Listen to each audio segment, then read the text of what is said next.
All right, it is 6:30. I'd like to call this work session to order. We have one item on the agenda this evening. It's Outdoor Parks Conceptual Planning Update. Ms. Smith.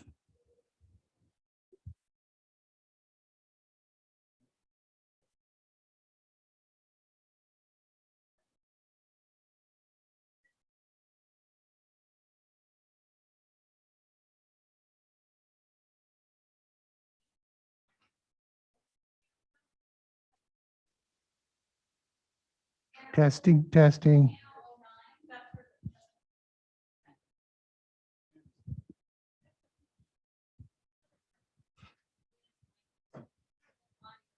All day long at this thing, so. Yeah, why don't you grab it? Well, Penn and I are going to tag team tonight's presentation. Let me just mute the sound here, so I'm not. Emily, is that okay? I muted the computer so that I'm not hearing my echo. Okay, thank you. Yeah, let's just go ahead and pull up the presentation. That would be great. So I know we've talked a lot over the last year or so or more about outdoor parks conceptual planning. So tonight we wanted to kind of come and provide you with an update on where we are, where we think the conversation should go in terms of next steps in the next few months as we think about if we're going to kind of hold firm and look at that Parks and Recreation sales tax renewal through a mail ballot in the spring of 2022. And as a part of that, included in your packet, and we'll go over in more detail tonight, kind of the conceptual plans and where they, for each of the parks that have been completed thus far and where they stand in that process. So next slide, please. So again, tonight and in the memo, we tried to just sort of remind folks and about the purpose of conceptual park planning, what the process is that we've used to date. And we've had some bumps along the way. What lessons have we learned both through that conceptual planning process, and then what was some of the messaging and themes that we heard through the Direction Finder survey earlier this summer. As I mentioned, we'll take a look at the concept renderings for several of the parks and then talk about what our next steps are. Next slide, please. So why do we do this? So back in 2015, when the Parks and Recreation Master Plan was completed, there was a lot of work that went into the aquatic center, the community center, as well as our outdoor parks. And we had a very public facing process where we gathered public input. We did dot exercises with all of our outdoor parks about what amenities and improvements people wanted to see. And we got a lot of really great feedback. Along with that, the consultants developed kind of a map or a summary snapshot of each of our existing parks. So they looked at what amenities existed. They looked at the condition at that time of, plus or minus park benches and trash cans and playground structures and all of those kinds of things. And that's a tool that we have used with the PRT and internally as we've kind of started to think about conceptual park design. So the outdoor park planning that happened in conjunction with the master plan happened at a very high level. And one of the frustrations that I've heard frequently coming out of the whole park master plan was we had 837 number one priorities. And so it was really hard to start to separate and distinguish and break those down into manageable sort of priorities and strategies that we could work with. So we've wrestled with some of that. We've had obviously change in leadership in terms of our Parks and Recreation director. But what we knew coming out of that park master plan was that when we reached the point that we would start to have funds from the Parks and Recreation sales tax that were available to be spent on outdoor park improvements, we would need to bring that planning down to each individual park level and get much more specific in terms of the layout and the design and all of that. So, as we've talked about before, when the Parks and Recreation sales tax was initially passed, the first proposal that came forward to the council was just for a 1/4 cent, and that would have essentially covered the debt service on the rebuild of the Mission Family Aquatic Center.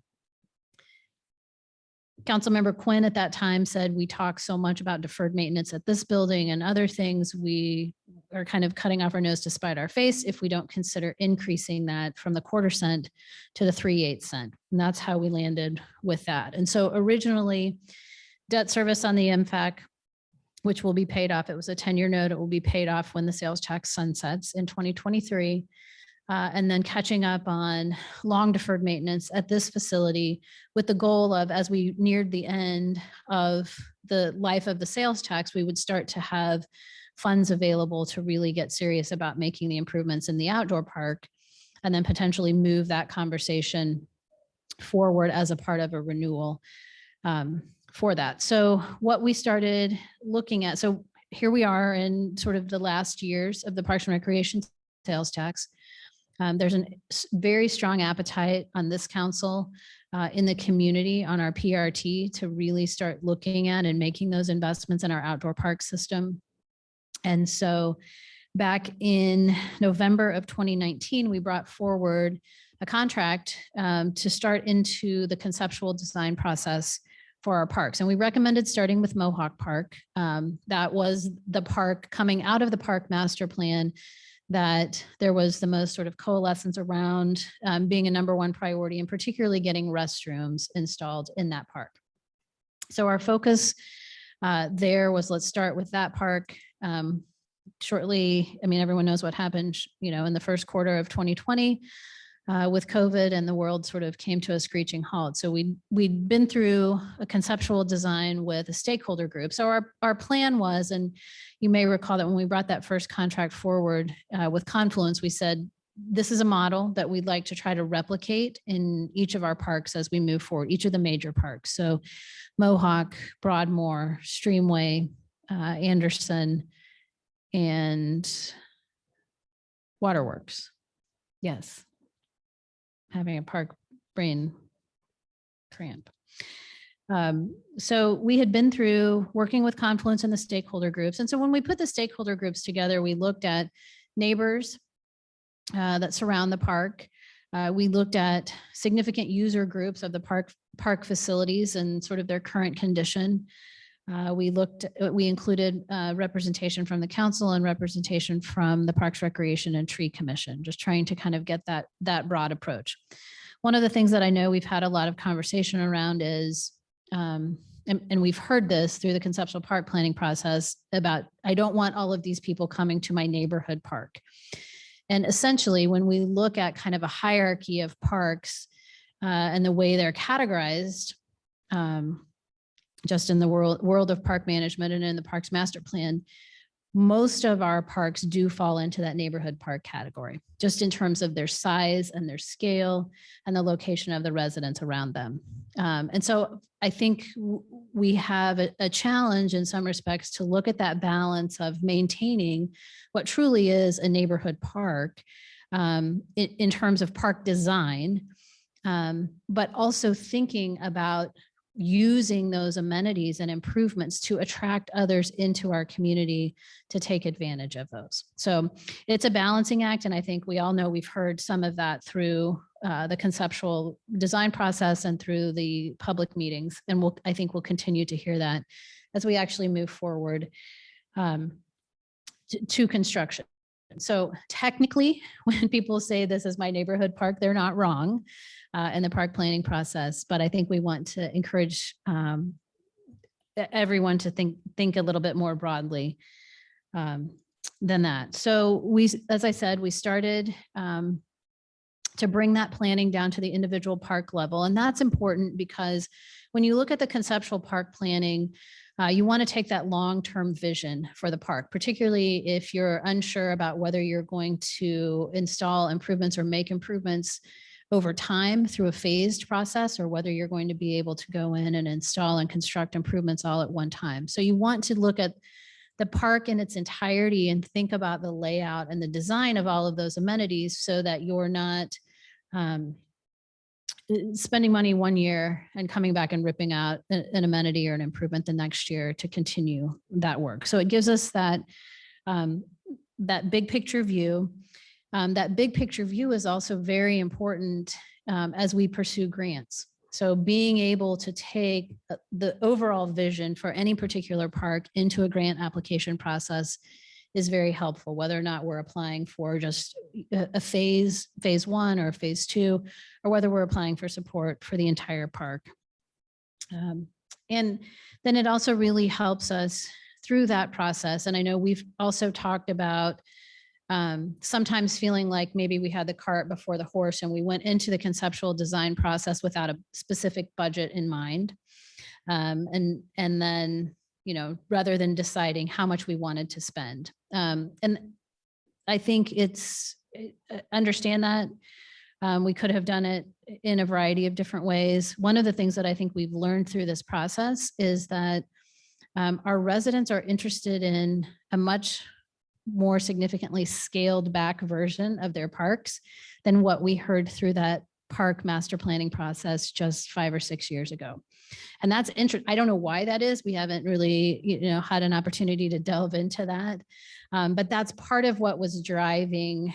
Sometimes as I've looked at conceptual plans, I've felt like, my gosh, we put everything and the kitchen sink, into this plan. And so what we need to start to draw back. And I think the information that we've heard through the park planning processes, and particularly through the direction finder survey, supports what we're hearing in that, let's take care of what we've got. Let's make good investments, but it doesn't have to be everything in every park.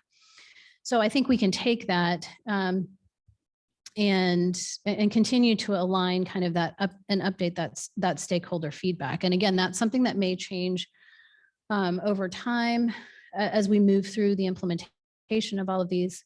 But that's kind of where we stand today. And again, then just having those conceptual plans allows us the flexibility for phased implementation. So if we can secure a grant, if we get into a situation where funds are more readily available in a particular budget year, we have some ability to advance those kinds of projects.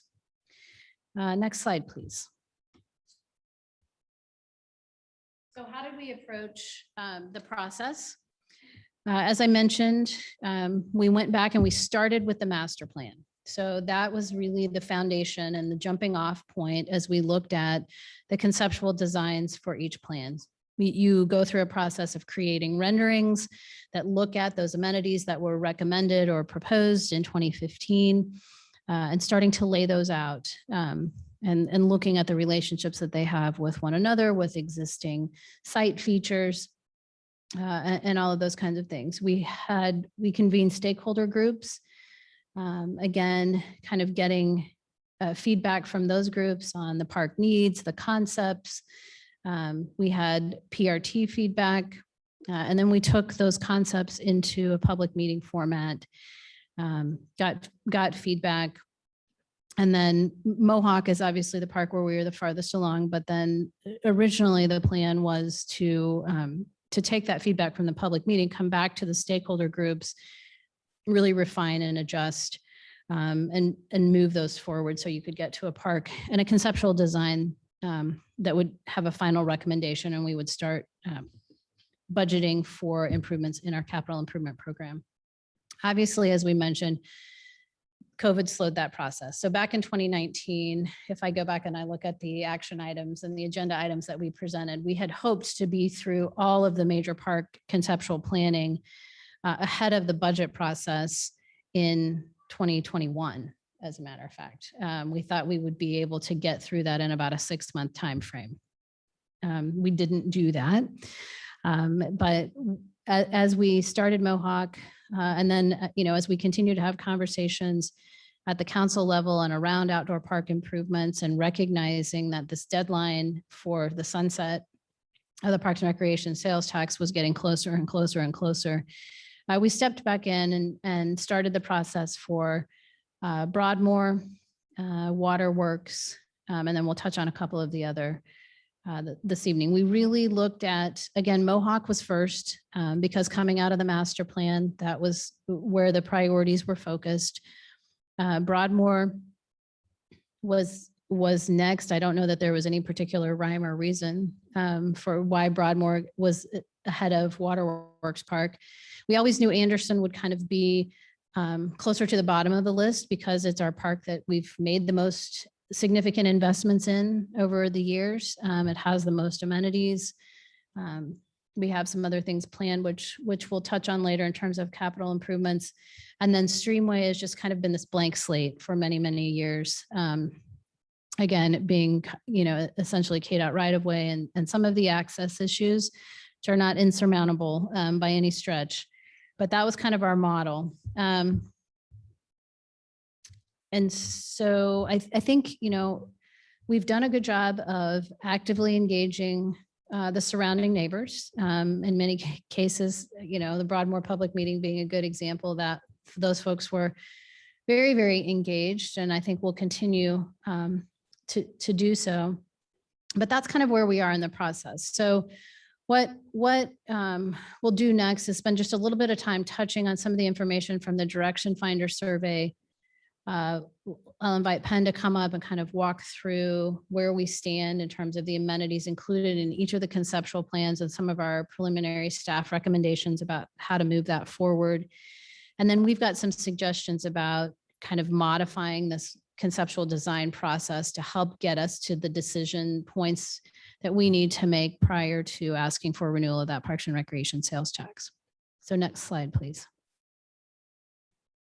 So what lessons have we learned through the conceptual planning process and through the Direction Finder survey?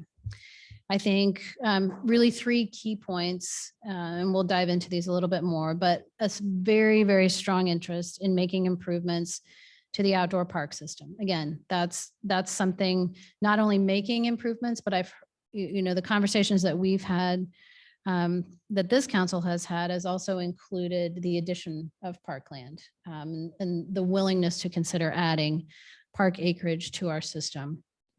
But the PRT for years has shared that interest in making improvements to our outdoor parks.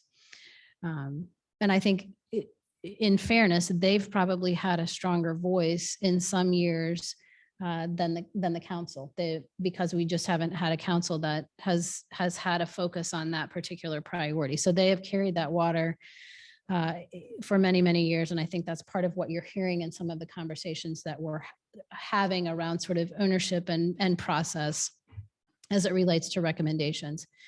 A strong emphasis on maintenance of our parks and green spaces and our park amenities. This was communicated very strongly through the Direction Finder survey, as we'll look at in just a moment. Again, is another theme that I know internally we've talked about and has been a focus of the PRT and the council, and consistent really with all of the Direction Finder surveys that we've done since 2007. There's a high interest in increasing walking and biking trails throughout the community. That continues to be a very, very, very strong theme. So next slide, please.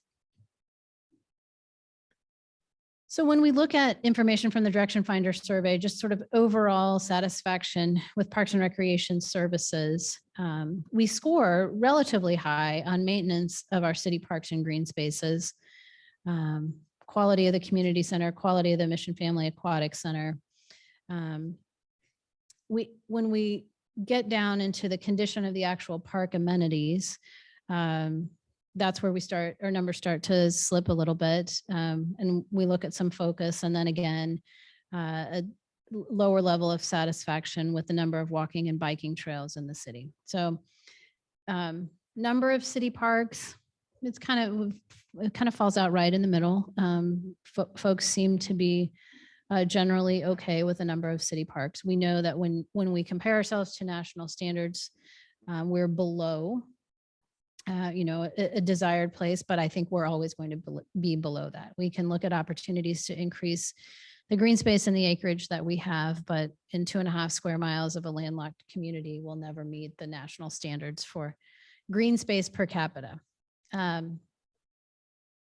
Next slide, please. So as you know, in the Direction Finder survey, we not only do we ask about satisfaction, but we ask about areas that should receive emphasis over the next couple of years, and or areas where we want to see increased investment. And we know that we relied on that survey data as we looked at the decisions that we made around renewal of the street sales tax and residents' willingness and support for increased investment in our streets. And I think that certainly paid dividends for us recently in the outcome of that election. But Parks and Recreation Services that should receive the most emphasis over the next 2 years, condition of our park amenities, maintenance of the parks and green spaces. So even though maintenance of those parks and green spaces had a fairly high satisfaction level, our residents are also saying, don't let that slide. We want to see that to continue to be an area of emphasis and focus. And again, then availability of walking and biking trails in the city.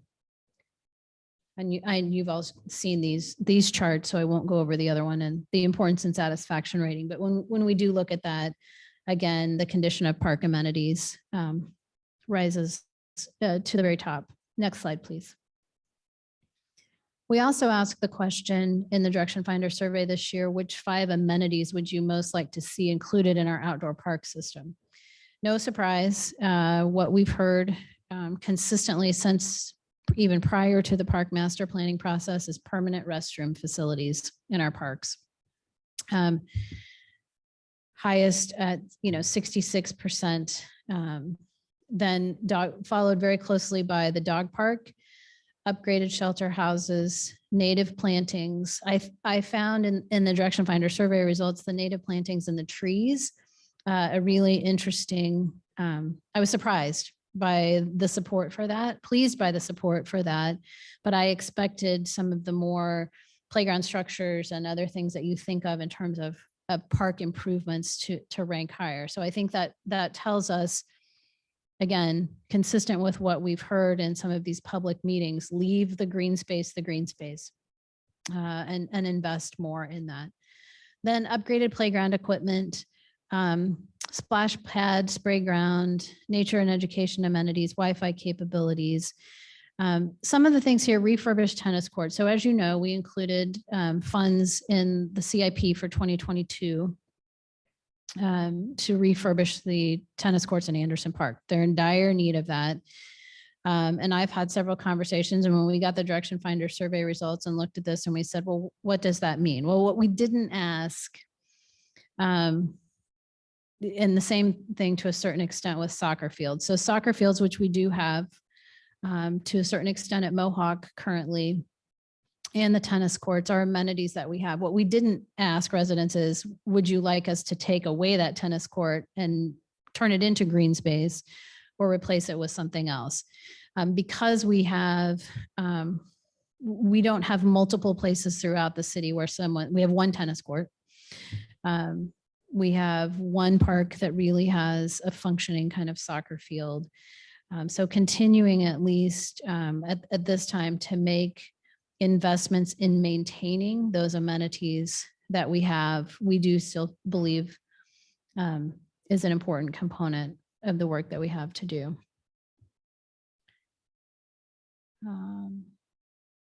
Next slide, please.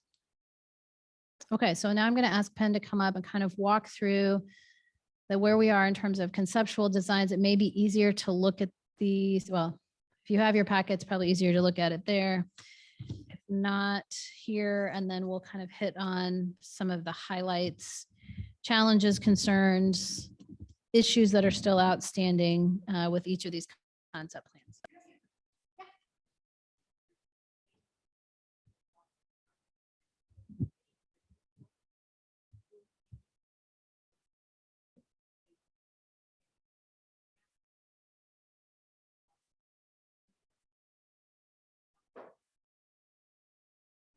You mean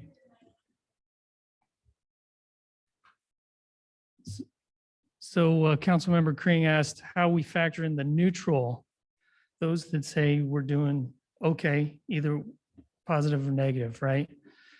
Well, essentially, we do our best to apply the constraints that we've been given for each of the locations, the feedback with the master plan, reach out to the landscape architect. And then once, are you speaking specifically about the conceptual design or during meetings?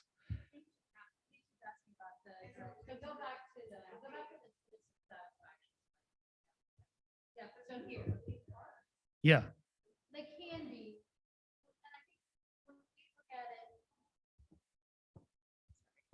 When we look at it and analyze it,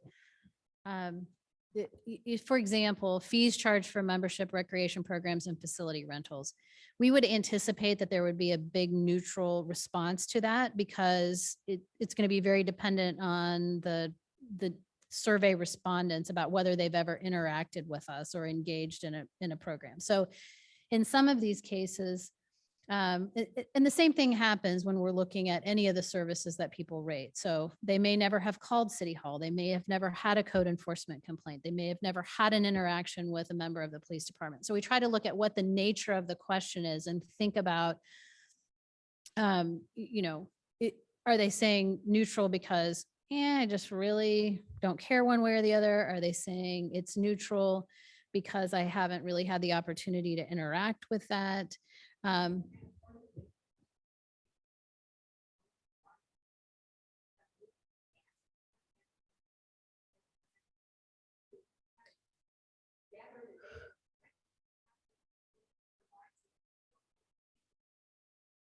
Well, I think we don't have that ability through the direction finder survey instrument because that is a random, and I mean, people can identify themselves, but we have not historically gone back and followed up if they have identified themselves to ask them specifically. I mean, I think there are other survey instruments or tools that we can use or could design if we wanted to really get into a process of asking questions about, making sure, have you ever used, have you answered, neutral or don't know because you just haven't used or accessed some of those services.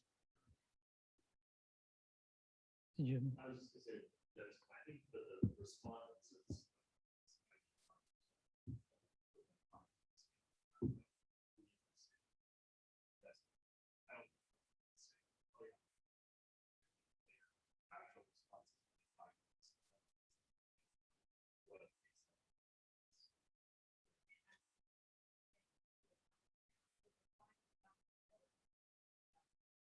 Right. I think I understand what you're asking. And when it comes to an analysis, I look at the areas where there's the strongest dissatisfaction, right? And then I kind of pair them up with the neutral element to give us an opportunity to say, all right, well, we've got the biggest opportunity, dissatisfaction and neutral combined to make the biggest improvement or change at this location.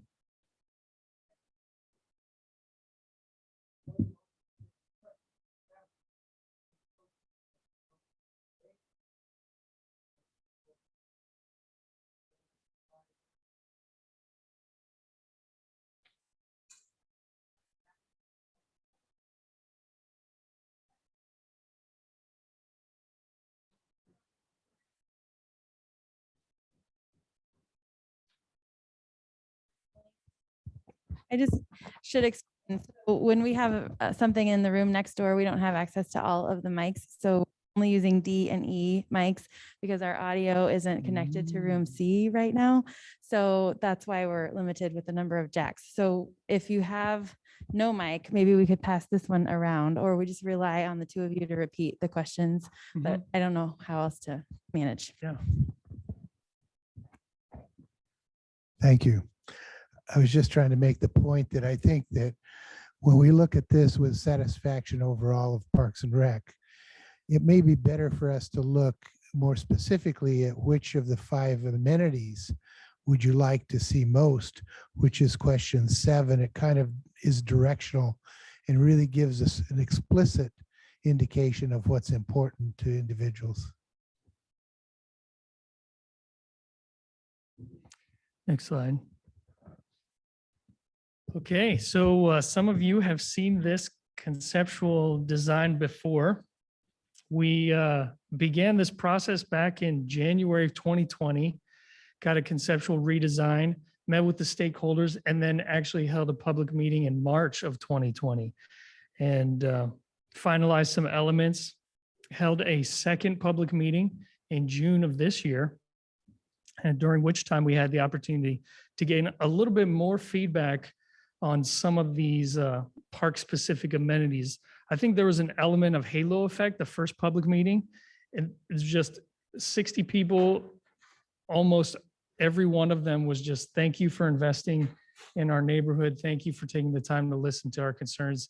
This meets almost every one of our needs and looks well thought out and professional.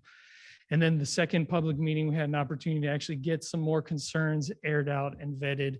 A few more neighbors from Overland Park showed up and were concerned about specifically the 67th Street.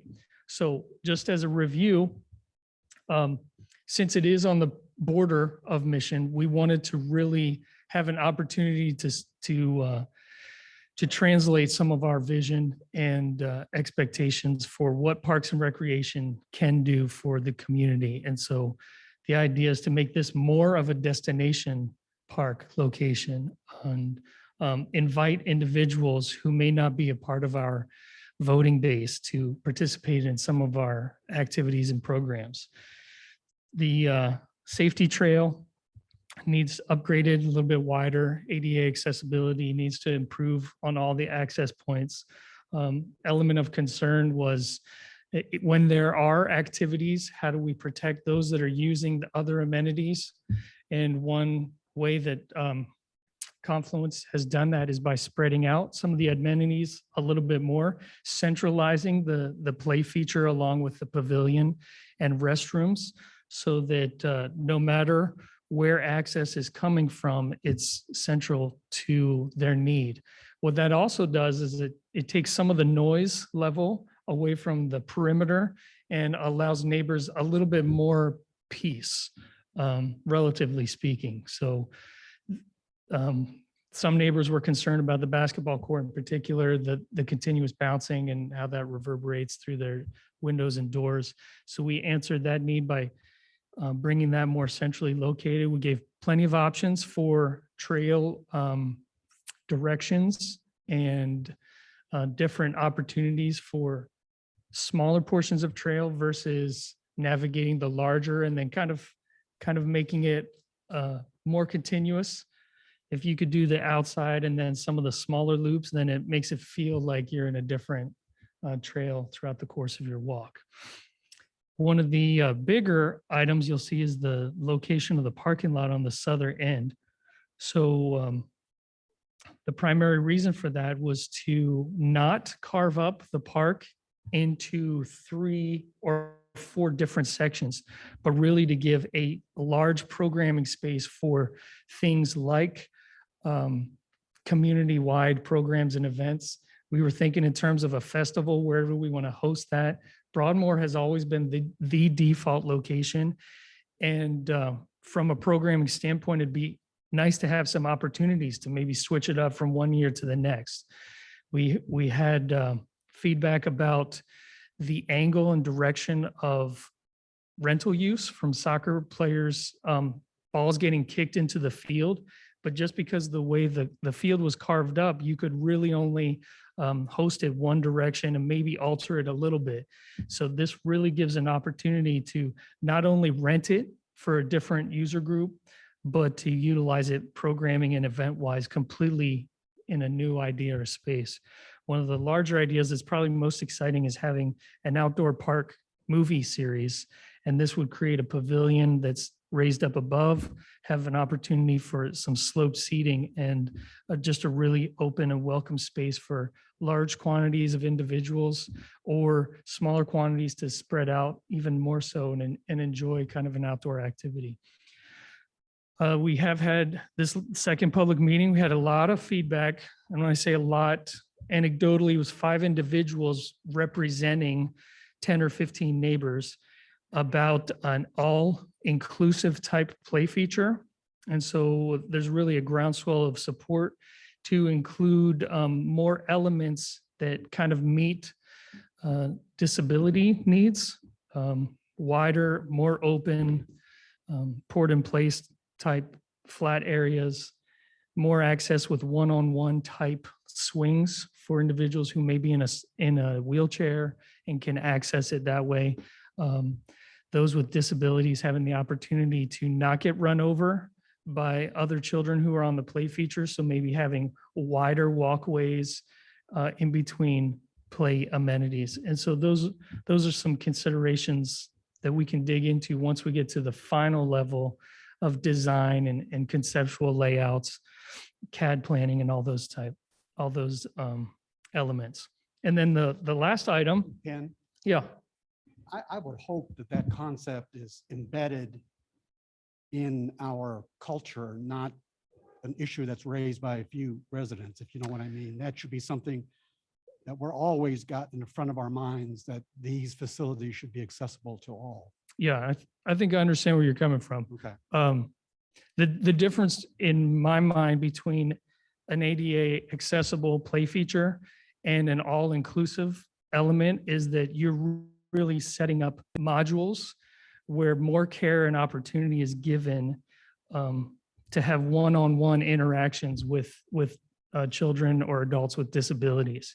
And so it requires a lot bigger footprint than just say a normal ADA accessible play feature that's got one amenity tied to another, and really meets all of the ADA standards.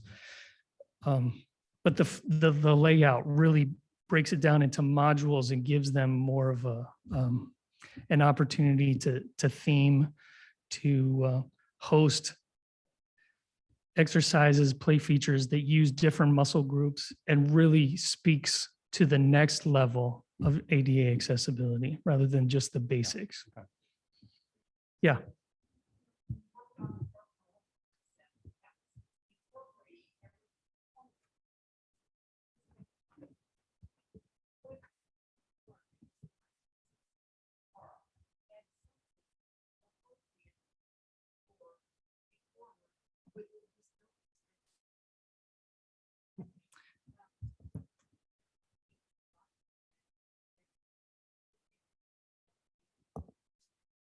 Mhm.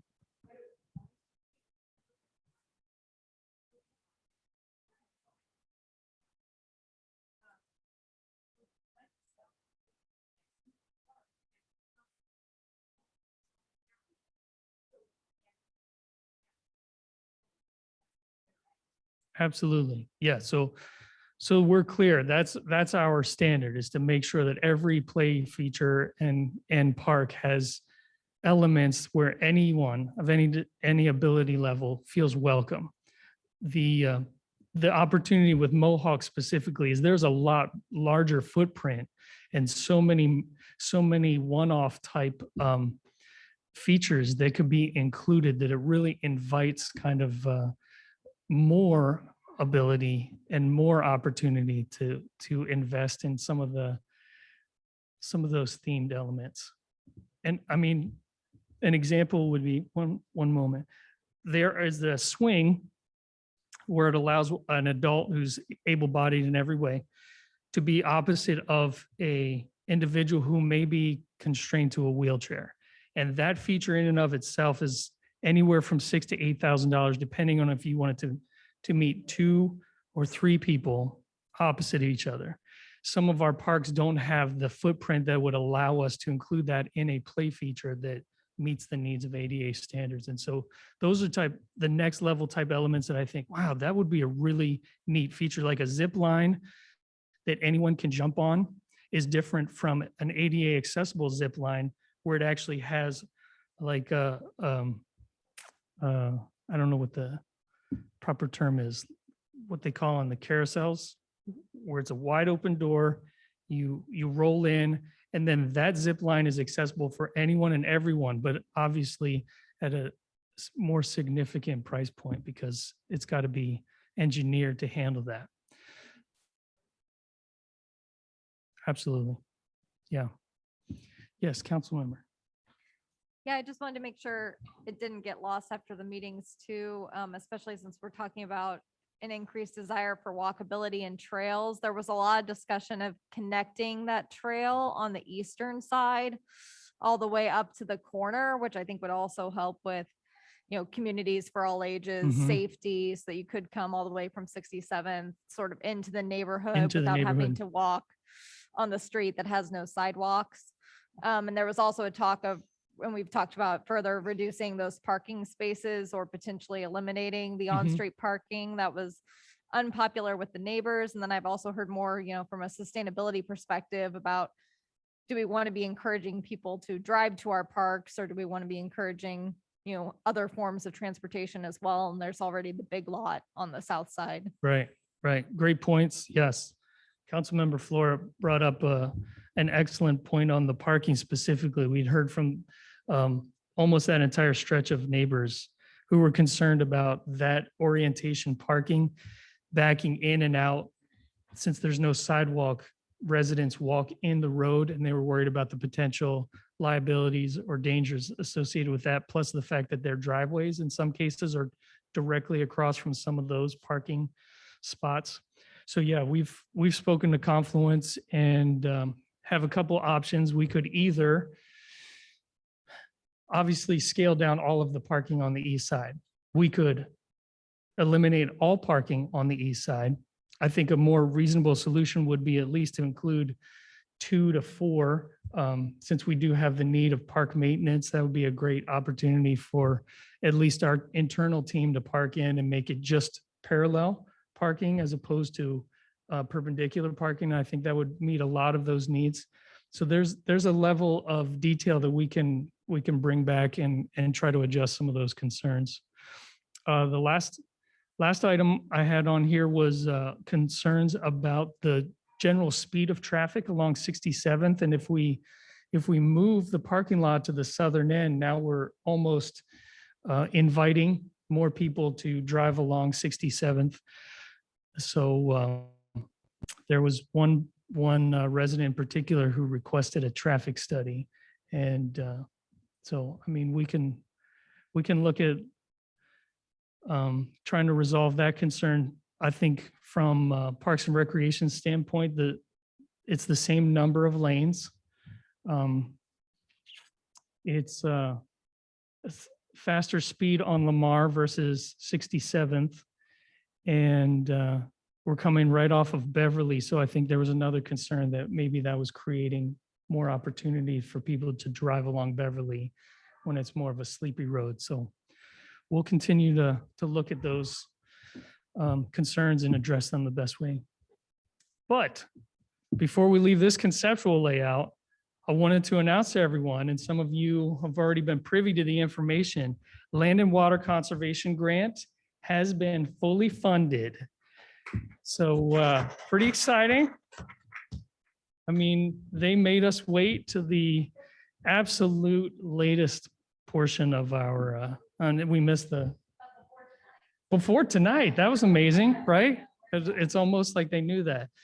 So $394,560 is available for mission to put towards their projects. And it's a reimbursement grant. So the expectation is that we would pay and then file for the reimbursement of those costs. But they gave our stamp of approval, their stamp of approval to move forward as soon as October 1st. And as you're all aware, we've kind of discussed doing that in next 2022, but we've got a fair amount of work ahead of us in terms of planning, engineering, surveying, bidding for construction, all of those elements. So that could be anywhere from 6 to 8 months of advanced planning. So we've got a fair amount of work ahead of us. But the grant award is as you'll recall, we budgeted to use our partner for sales tax dollars. Now it's about us.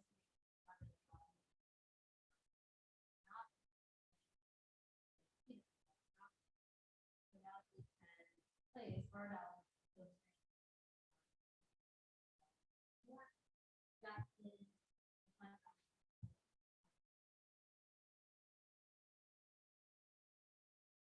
Yeah, great news.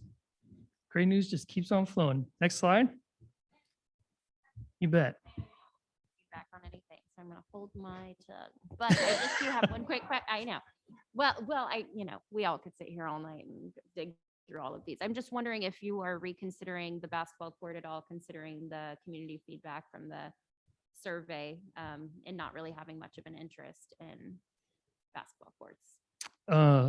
No, we weren't. generally speaking, we don't have any basketball courts in Mission. And I think there is a population that enjoys just shooting around. We had also talked about using that not just striped as basketball, but as pickleball. So it has multi-purpose opportunity there. Not lighted. Anytime you propose a basketball court, it's not lighted.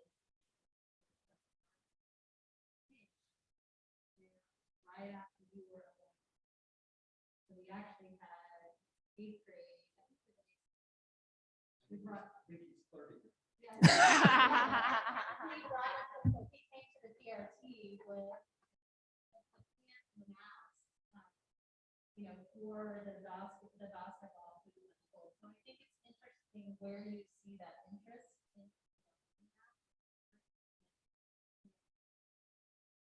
Noise, the light, central, right there off the parking lot. The police polling or neighbors. But this particularly very specific response in part two of that. And I don't have concerns about noise or, any of those other things we heard at some of the Mohawk meetings. I'm just more thinking if we're focusing on the survey and the feedback from the community, but then going ahead and moving ahead with amenities that weren't necessarily reflected in the survey, what the thought process is there. Yeah, the general thought process is so you think holistically in terms of the entire park system, and are we meeting the needs of almost every one of our demographics? And so you try to find a good location for this and a good location for that. And so we've had discussions internally of, is Mission the 2 tennis court town, right? There's one park that's got them, and maybe that meets the needs because I've never seen a waiting list. And so those are the type of elements that internally drives the discussion and kind of the balance between one park and another. We've got one baseball field. I would have thought we'd be overrun in terms of rentals, and we're not. And that could be because people had a bad experience before, or baseball's trending down, or there's other locations south and west that have 10 baseball fields side by side, and that meets the needs. But in combination, we've met the needs of 2 different demographics within our community. Yes, Councilmember Davis. I'd like to make sure that we're directing ourselves toward the goal of tonight. Are we supposed to get into details of each individual park, or are we supposed to look at the overall concept of what we're trying to accomplish and the funding of the project itself with regards to the sales tax? Yeah. So in terms of time management, I would like for us to look overarching, take the concepts and kind of internalize them, bring your questions and we can discuss them. But this is a great format to just vet if we're on the right path forward, and if we're thinking appropriately about amenities and layouts and meeting the needs of our residents. So I think some of these questions are absolutely appropriate, but I'm supportive of us looking, overarching. Yes. And I'd like to know about costs associated about these things, about how much each one conceptual is going to cost. Yeah. In addition to what you were also. Right. So Laura has got great numbers as a teaser.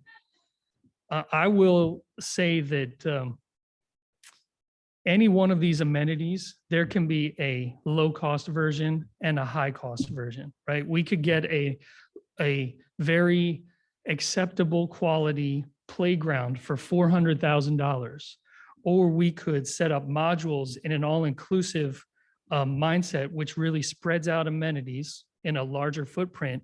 And that could run anywhere from 800 to 1.2 million just for the play features alone. And so it really depends on the focus of the community, the council, obviously budget constraints and those elements, but certainly those are all considerations. And then when you come with an idea like this, and you get into the finer details, That's when you start to say, okay, well, this as it's mapped out, low version is this ballpark. If we go absolutely pie in the sky, it could be as much as this. So where's the reasonable amount? And that's kind of how we approach it. You're welcome. Next slide. So Waterworks Park was a pleasant surprise. The public meeting went very well, significantly less people than our first Mohawk Park public meeting. I believe there were 10 residents and 10 staff and council members in attendance, so a little over 20 individuals. It was great because you had an opportunity to talk through real concerns as opposed to just like bullet pointed concerns, and heard lots of stories about growing up in the neighborhood and seeing prior uses. So essentially what Waterworks Park is owned by Water One. So they lease it to us. We take care of essentially every element of it. And they allow us to do that, which is great. I know there are council concerns about how much do we invest in this park, knowing that it's really not ours. And at any given moment, Water One could potentially say, all right, we want this land back. And we have, to that concern, we had 2 stakeholders from Water One representing the company that said that would not happen, and that we could proceed as if we had owned the property ourselves, which I've not asked them. So Councilmember Kring asked if we asked them to donate the land. Yeah, I did not ask that. I think the storage tanks underneath.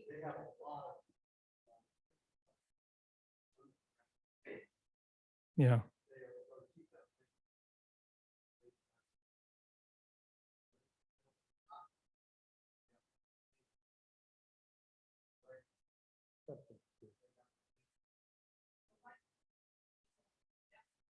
Mm-hmm. Yep. And they've committed, I mean, they've been very proactive during this conceptual redesign process in saying, hey, we want to limit as much potential liability as possible if we have to go in and dig up water mains. And so you'll notice on these conceptual layouts, the dotted blue line are their water mains. And so whenever possible, we have stayed away from them. Generally speaking, they are fine with where walkways cross over the water lines. They just do not want any walkways running parallel on top, because obviously if you're digging up a water line, that's a 6 foot to 8 foot section that you're tearing up, versus if it's running parallel and it just happens to coincide with that area, that could be a 20, 30, 40 foot stretch that you're destroying in the process. So they have reached out to us. You'll notice in concept A in particular, there's an oval right where the play feature is that's a little bit orange in color. The dotted line goes straight through that walkway. They have earmarked that as a concern and just said, hey, push that over. We'd like at least 15 feet separation from the water main and your amenities. And we're obviously have no problems doing that. I don't think it would change the general outline of the park all that much. So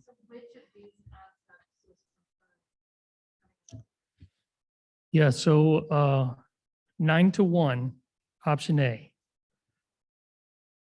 And each of the options really meets the needs of the user group. So we had stakeholders from Rushton, Water One, neighbors, council members, PRT members on the stakeholder group, and they each vetted, you know, how they would get to school, how they would use it for a rental, how they would use it during school like instruction, and how they would use it if they lived on this side of versus the southern side. And it really gave us an opportunity to try and answer all of those needs before we even met with the residents.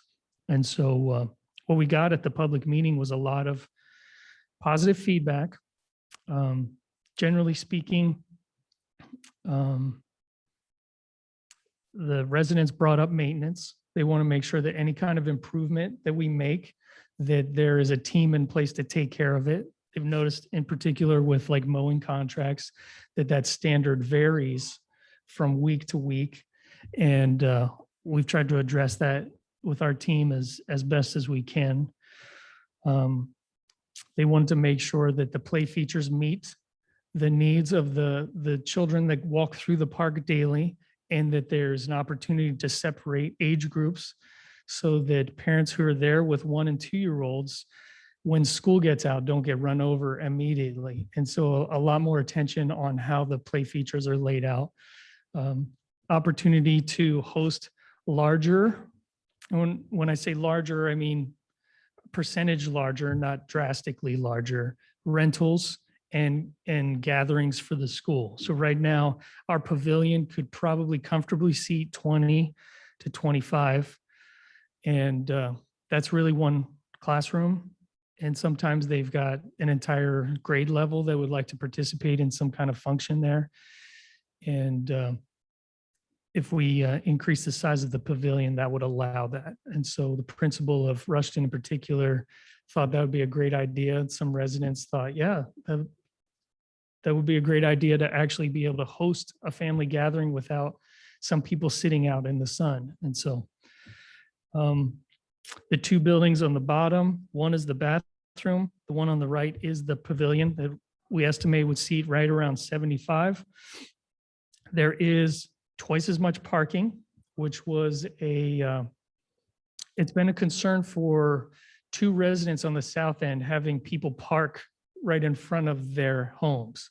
And so we reached out to Confluence and said, if there's any way we can get more parking, let's see if we can do that. And how does it change the footprint? And so generally speaking, all the residents who showed up don't have a problem with the increased parking. And in fact, 3 or 4 of them were like, yes, thank you. Thank you for listening. And I don't believe I had ever spoken to them. So it was positive that we had met their needs. Similar to walking trail, want to widen it, make it more inviting for people who are walking one direction and others who are walking a different direction. Obviously, when someone is disabled in a wheelchair, most of our trails can accommodate their needs, but if there's anyone coming from the opposite direction or trying to pass them, you can't do that well. And so we want to meet that need.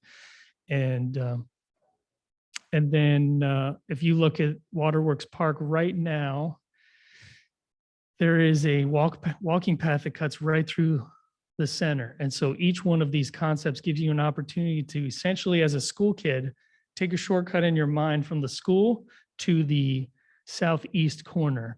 And what does that look like? And so we felt that both of these concepts give you a pretty good shortcut so that you're not having to walk the perimeter of the park. And then the second most common feedback I heard from the public meeting was make sure that we're coordinating construction with Rushton Elementary's construction. It'd be tragic to not have any students or, significantly diminished use of this park, not take advantage of it in some way to make improvements. And so I think it's good advice, and why we've got this second on the list in terms of presentation to you. So that's Waterworks Park. This is a great example, as Laura had referenced earlier, and to a certain extent Mohawk Park, in that residents really, when I was reviewing the master plan, there was a laundry list of every amenity they wanted included in these parks. And so we tried to a certain extent to meet every need that they wanted. But then when you deliver the conceptual layout, almost without fail, there's more positive feeling from open space than there is from trying to fit in all of these different amenities for each demographic. And Waterworks is a great example of, make sure there's a bathroom so people aren't urinating in bushes. Make sure there's a pavilion so that you've got an opportunity for small or larger scale rentals to use more than just one park in your system. have an open and inviting play feature that's close to parking and that spreads out use so that you're not all on top of each other. Like Waterworks right now, everything is focused on that southern edge. And then make the trails more inviting, wider, well lit. Almost without fail, people do not want lights in the parks overnight. They just want them well lit when it's dusk until the park is closed. And I think that's reasonable for any neighbor not to have lights, shining in their home. Yes. Ken, did your stakeholder group, because the parking issue, I think is related to that South Street being a pickup from school, right? I mean, it's the alternate pickup site. So was the parking issue people using the park, or is the parking issue related to the fact that this is the alternate pickup site? And that's what's driving that traffic along the park. Yeah, so I didn't get any idea of whether or not it was just normal use on weekends or if it was just daily use from picking up children. Yeah. Yeah. Yeah. Yeah, and I try to, when I visit our parks, I try to think, because I've got park age children from 6 to 14. And so we really hit almost every demographic. I've got a disabled child, I've got a teenager, and then, 2 children in between. So we really need to meet the needs of a lot of people in our family. And when I first got to Waterworks, parking was my first concern. Like, oh, I mean, you're really only allowing 7 families to come use this park. Is essentially the message you're sharing. Whether or not that message is accurate is a different story, but that's one impression you get. And so at least here we have the opportunity to 14. And every time I've driven by it during a weekday, not all the spots are used. I've never driven by when there's pickup, and I would assume that would, no matter what number of spots we would have, it would be filled. Yeah. Well, and that's where I think, as we move from conceptual design to final, certainly, a great example.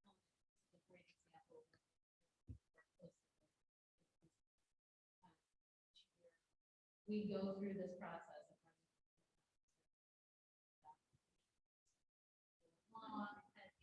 And deal with those situations. Once we can really define and have a better sense of clarity, then I think that's the to address issues of parking, traffic congestion. What's that next layer? Yeah. Next slide. So Broadmoor Park, some of you were at this public meeting. This also happened in June. And there were some people who showed up having heard beforehand what the concept was gonna look like. So a strong support of dog parks, and then a fairly strong support of no dog parks. And so in some ways, there was a balance of them just arguing back and forth, unfortunately. So yeah, dog parks. Let's jump into trail safety before we get to the dog park element. So the reason we had initially pushed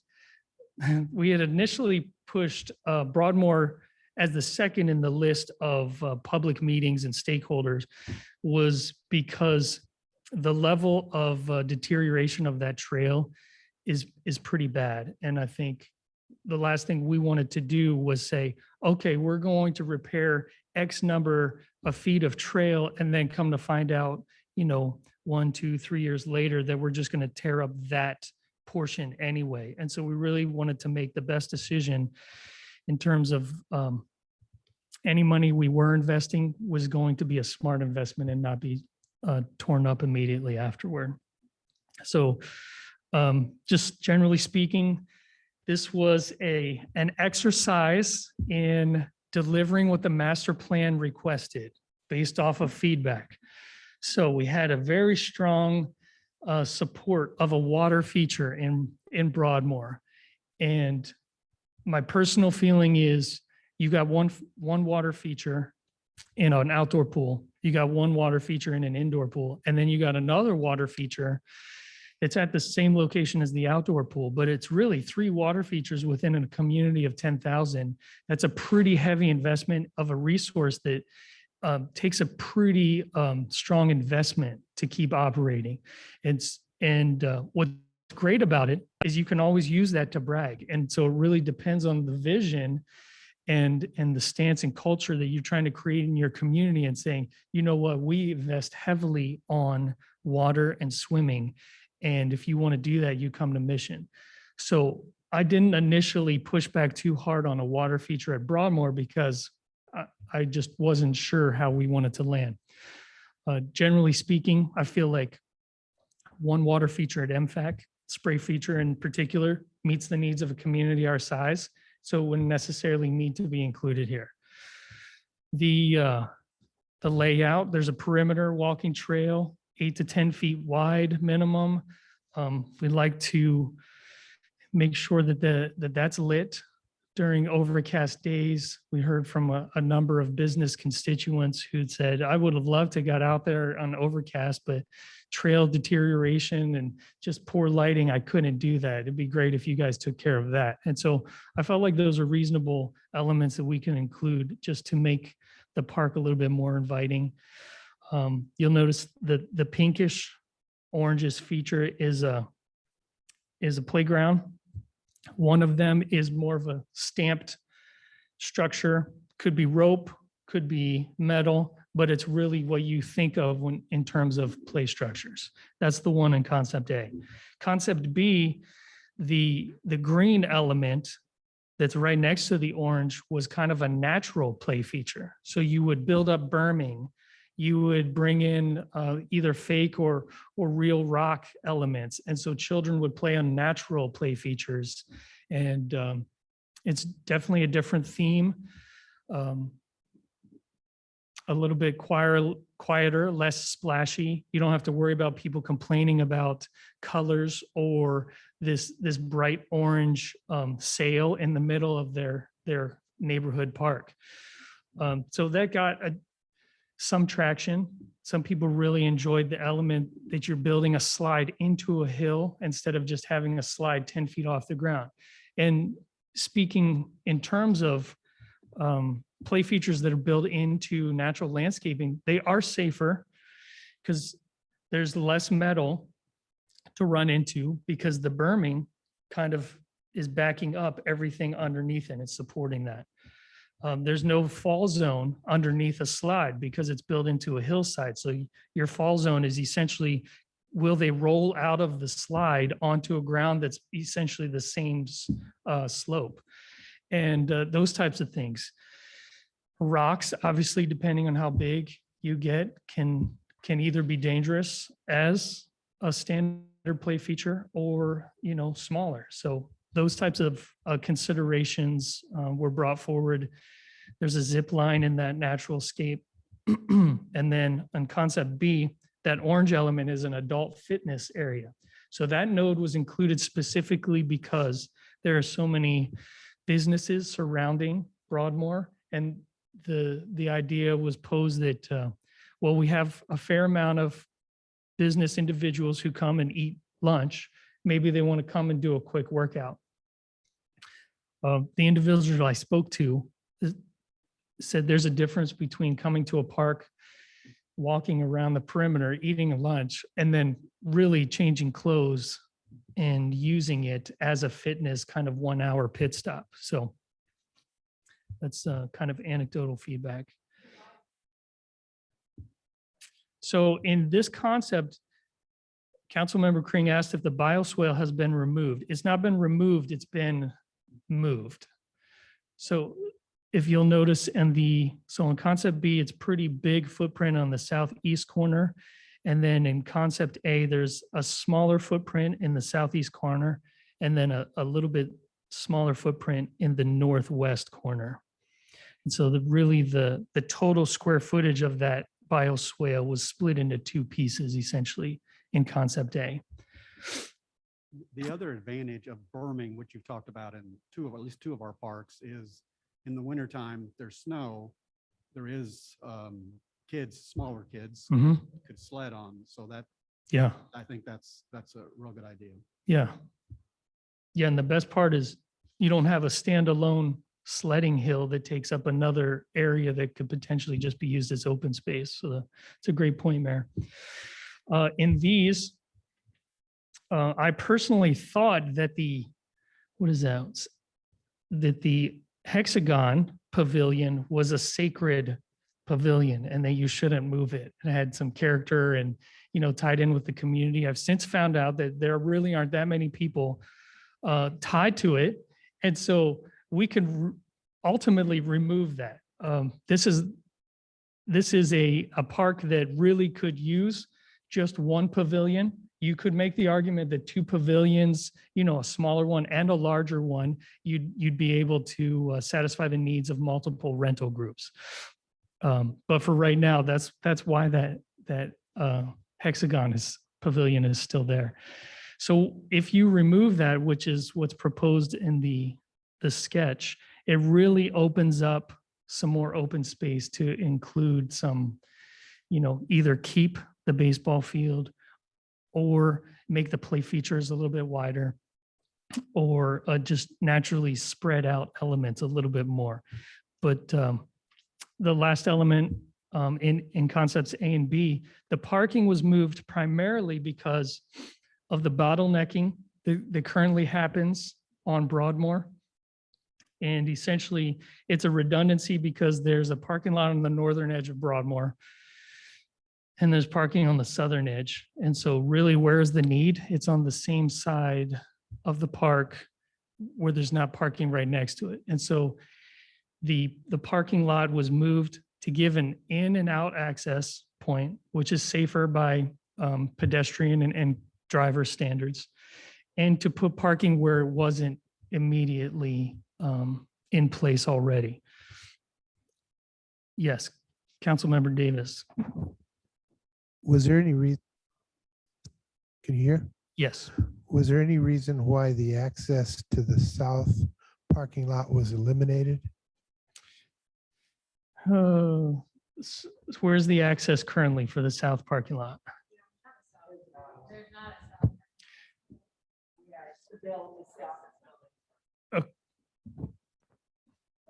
I understand, but I'm just wondering if is there a reason, because it is private parking, that it is not an access point? So yes, when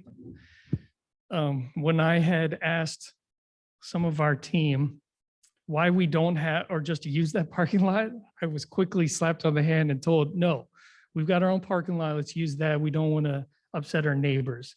And so really these concepts are laid out so that there's no implicit invitation to park in someone else's property and come and use it. So one of the concerns, so coming to the concern elements of concept A, B, obviously dog parks, which we'll get to in a moment. The walking trail and the sidewalk that cuts through the parking lot on the very western edge of Broadmoor, there was a concern that you're crossing over the parking lot 2 times. There was a concern, obviously, the water feature and play feature, you're passing all of these fun activities on the way to a destination pavilion. And so parents would struggle to keep their children focused. So maybe switching that orientation.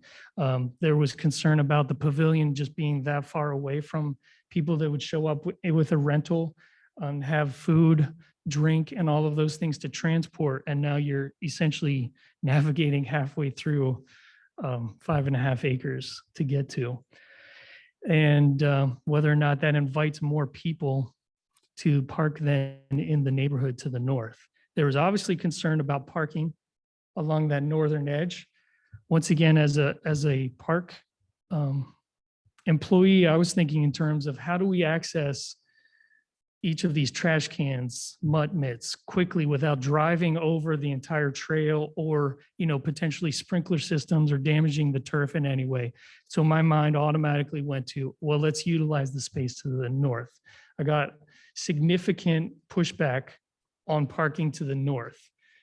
It's to the point where I don't think, what's that? Yes, to the point where I would much rather repair divots in turf than answer the questions of those residents. I joke, but I think there's opportunity to park close enough on the north without designating parking spots.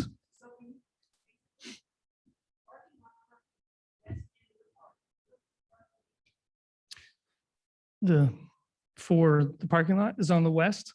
Yeah, so that's where lion's share of the parking would be. If there were any like events on the weekend when there's no business use, then obviously we would expect and anticipate people utilizing the parking lots on the south and north. Well, except that if you go with the sketch, the parking stays. Is that what you're referencing? Yeah.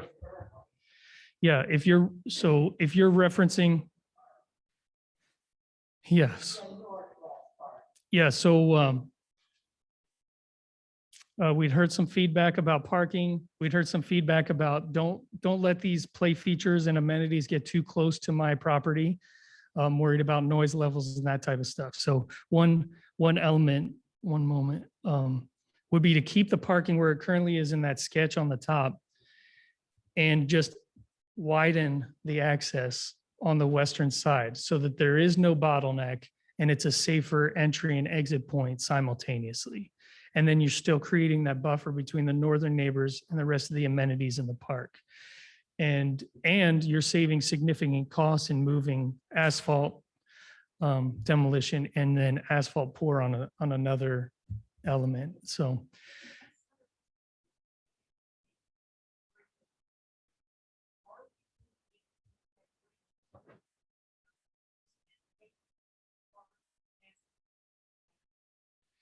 which grant money? Not for that grant, but we'll talk about where part of the overall budget strategy and how we need to come back with some recommendations around.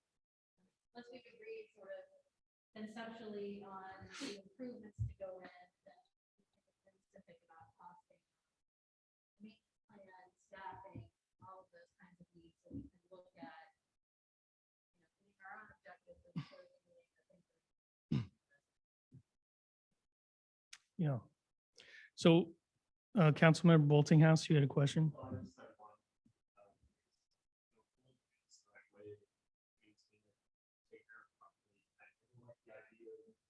Deciding we're going to drive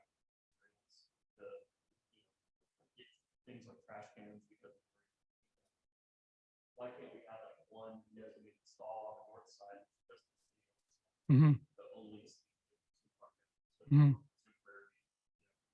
about distraction with trash can? That just Yeah, something we should have the right to do. absolutely. Tearing up all of this beautiful stuff that we're laying down. Absolutely. I hope I came across as joking because I really don't want to repair divots because our team's driving over it 2 and 3 times a week. But you're absolutely right. Having a designated parking spot or even just parking right across the street on one of the side streets, that would certainly meet our needs. One element in Concept A was a pump track, which is a BMX bike or off-road bike that you see just riding around in a circle that's berming in concrete and undulations in it that allow you to just use the consistent energy that you initially started and then riding that hill over and over again. And in an ideal world, you wouldn't have to pedal anymore if you're hitting the hills at the right angle. A lot of feedback that we don't need that, and internally as well as with the residents. So I think that's not a consideration for the future. But then yes.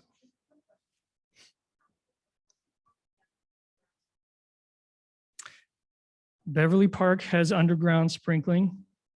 Anderson has underground sprinkling.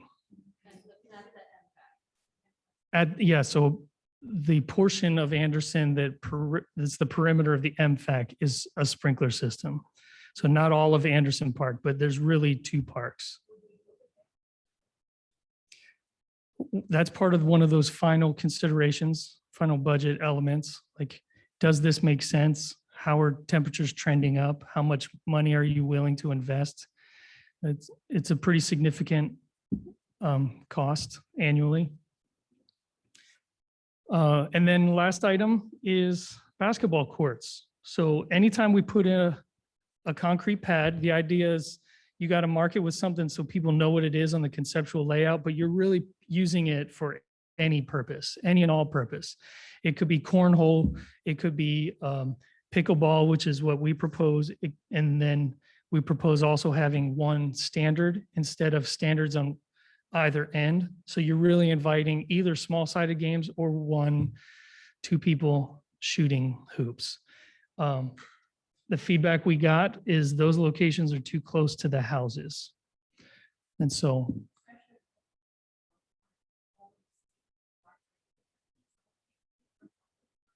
Yeah. Yeah, I haven't seen that too often, but you're right. I'd be more concerned with just the noise level. And so, in future layouts, we'd propose maybe moving it more centrally. And then that brings us to the idea of simplifying any improvements at the park. So a lot of the feedback we got was, why are you jamming so many elements into this park? It's perfect the way it is. Don't mess with it.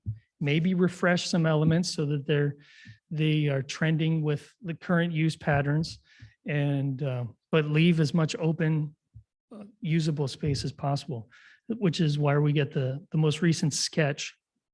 And the reason it's a sketch instead of a concept is because we spent a fair amount of time and effort from Confluence side in all of the conceptual layouts and discussions.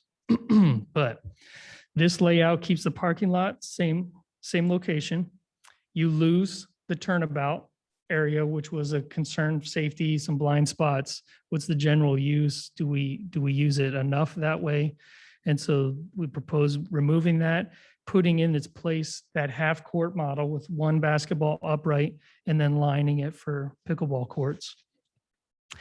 Keeping the pavilion centralized, and then it's closer to the parking, and then keeping the play features where it's at, just increasing the diameter and number of play features. Having significant investment in the walking trail, a smaller portion on the north and then a larger portion on the south, and then having some kind of meandering on that northeast corner. A little bit nicer tie-in from the northeast, investing in a newer bathroom. And then the dog park is here, although it's not a foregone conclusion. It's here to show that if we were to put an acre-sized dog park with this new layout, we'd still have the ability to keep the same footprint of the baseball field and just put that in the southeast corner, which was at least a concern of some residents, is why would you tear up one and then just get rid of it for the sake of something else? So in this regard, we meet the needs of dog park users, meet the needs of baseball users, and any kind of group gathering that uses just open space. We'd still have a pretty significant footprint for smaller scale events. And You've also created separation between the dog park and the playground, which was another concern that we've heard through the public meetings. So the playground is a little bit further, I think, but essentially in the same location. Things don't have, you can access, if this were to be the dog park location, you can access that directly from a parking lot. mhm. Right. And then the bioswale would stay in its current location.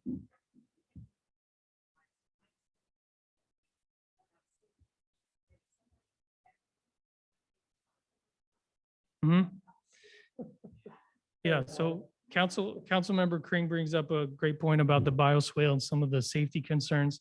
Most of those are related to maintenance, and the actual bioswale as it was designed is completely overgrown.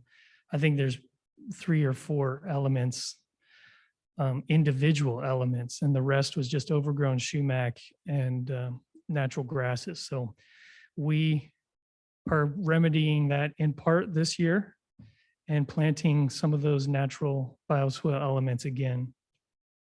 Yes, Councilman.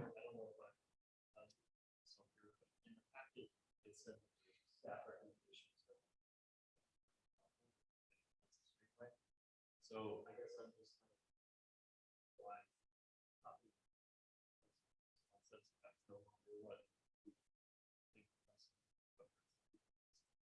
Because we need to see, that's what our recommendation is, but we needed to run that past you.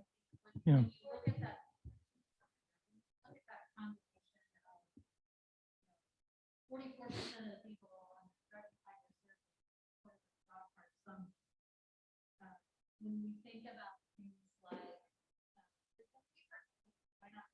Well, Mohawk, we know, is not a walkable park for the majority of it. The crossing Shiny Mission Park is pretty. When you look at the character of the neighborhood. If we think about a location for a dog park that benefits who do not have access to dogs, who are able to walk their residents to access that, either.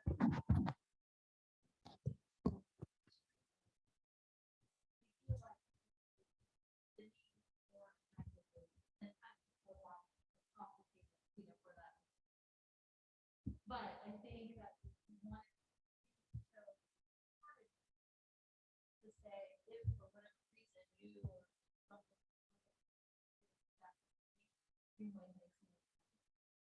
we wanted to make sure that we came back and addressed the things that we heard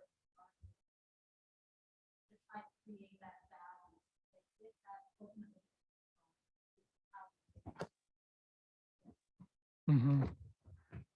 Yes, Councilmember Davis. Has there been any concept where the small and large dogs are actually separated into 2 different parks rather than having both in the same park? That's yeah. Yeah, but my question is this: if we were to have Streamway dedicated to large dogs, Yeah. and this could be dedicated to small dogs, would that make sense? Is that something that has been even done? Yeah. Right. Right. Which I. So let's go ahead. That's why we left the dog park here, because we're trying to be responsive to the current survey, but also be. So by scaling back the amenities.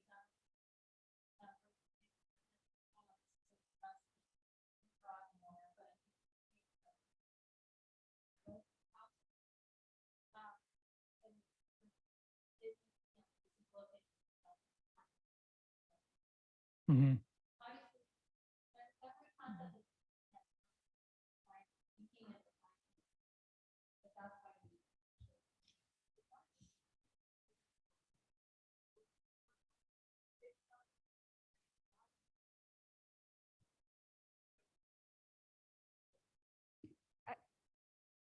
I had one question in terms of leaving Broadmoor on the table and talking about Streamway, and maybe it'll be in the numbers you're going to get to tonight, Laura, but are we going to have a sense of what the cost difference of a dog park at Broadmoor versus Streamway is? Because in my view, you're probably looking at many multiples more to make it work at Streamway with the parking and access concerns. And so I think, taking any one location off the table without looking at what's it going to cost is going to be hard to do. Mhm.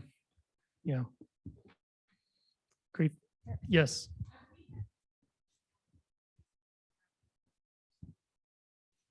Yes. Yeah. So So Councilmember Rothrock asked if we'd had any additional conversations about the access to Streamway Park in particular. And we have internally, we worked with Water One since they are replacing their line. They've essentially doubled the size of our current access by removing the tree that was right there. And so when they pave over that, we'll have a significantly wider mouth to the entrance of the park. Part of the discussion, I believe, that lends itself to this layout is, well, this amenity would generally just attract more users. So what kind of agreement could we put in place to guarantee access for our users to get to Streamway Park from Fox Ridge? And so I think we're at the beginning stages of that and just conceptualizing, but there's no doubt that if there are more users at Streamway Park, widening the mouth of the parking lot specifically is a priority. And then generally improving access from Fox Ridge is another priority. So you'll notice here that parking lot is significantly increased. It's about, I think the number was doubled in parking spots. So you'll see the current layout is just on the southern edge of the parking lot that's drawn in. It's just this open space. And essentially doubled the number of parking spots, created a walking trail that ties in with the current walking trail, puts the small dog and large dog side by side, but then you're taking up the lines portion of that just wide open space underneath the power lines. We reached out to KDOT. They're not concerned generally. They wanted to see layouts once we got closer to the conceptual redesign, just to satisfy any concerns that they may have had. When you think in terms of whether or not this makes sense at Streamway, from a Parks and Recreation perspective, I want to put it in a place where the opportunity for feedback is minimal, right? So Broadmoor made sense to me because you're surrounded on two sides by businesses, two sides by residents. And so putting it close to that business side, you're really minimizing the people who are invested in that neighborhood day in and day out, coming back and complaining to you or sharing anxiety about the fact that these dogs are so close to their house. When you consider a location like Streamway, these are apartments first and foremost, right? You're surrounded on virtually every side by a buffer of trees that's at least 40 feet deep. And what's the best use for kind of this open swath underneath power lines? Well, it can't be any open space for gaming, right? Because the potential is there to blow up a football or a soccer ball, any kind of Frisbee that gets a little bit too high. So in reality, that is just unusable space in terms of programming and just general drop-in use. So this makes sense on that side. And then when you look at the bluff on the other side, there's really no opportunity for feedback. At least in Broadmoor, there could be some business feedback. There could be some walkers, but the bluff on that side, you're really only putting out potentially residents who live in an apartment complex on that one side. And so just from a layout perspective, it gives you obviously the opportunity to make that footprint as big or as small as you want without pushing other amenities out of the way. It is 17 acres roughly that's potentially usable. I would imagine KDOT would put a limit to us on, right now we use about 1.5 acres of it. And then you factor in the elements like, okay, well, if we're bringing more people here and potentially opportunities for conversations, more engagement, more community, do we need bathrooms now? Do we need water to the park. Those things are not currently plumbed and our considerations. We've reached out to Water One. Nothing is insurmountable, but there are associated costs with tying into that water line. The estimate was like $5,000 or $6,000, which seemed pretty nominal to me, but in the grand scheme of, well, this is already plumbed for it versus now we're adding the ability to do this in the future. Now you can kind of see some of the considerations that we thought internally. So now there's a bathroom, there's a bigger parking lot, there's a potential pavilion, now there's small dog fencing, and now obviously the investment to make, since there's more people, make the trails a little bit nicer and more accessible for the number of people that are coming to the park simultaneously. So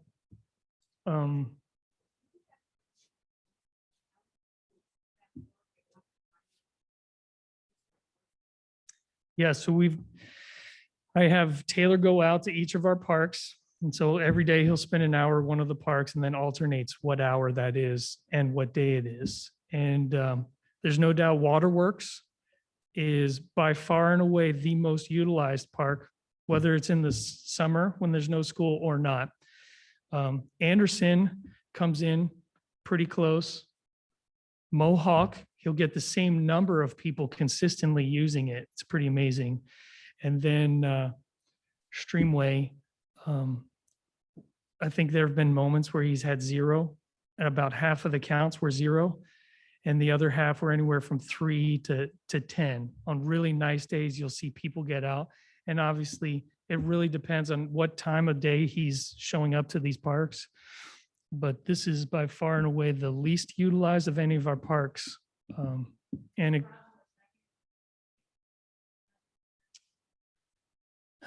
yeah, so Waterworks, Anderson. Yeah. Waterworks, Anderson, Broadmoor, Mohawk, Streamway. So with the increased parking and the usable space on sort of this vision, how much acreage is this for the dog park components? Yeah, so this is a little bit over an acre, just to get a perspective of how much space that would take up. Just for the dog park piece. Yeah, so we were concerned about comparing apples to apples. Like, don't put in a 3-acre dog park here and say, oh, look, this is amazing. Yes. I understand the entrance is more opened up now, but I'm wondering about the private drive that is belonging, I believe, to the apartment complex. So yeah, just what conversations around that and increase. Yeah, so we reached out to the apartment complex. Their GM really has no problems with people accessing, and we've been pretty good stewards. So I don't foresee that changing.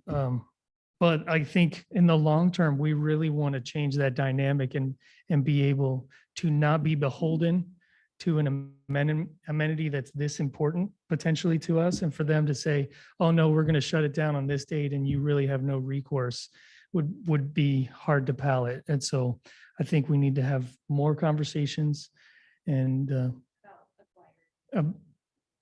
yeah.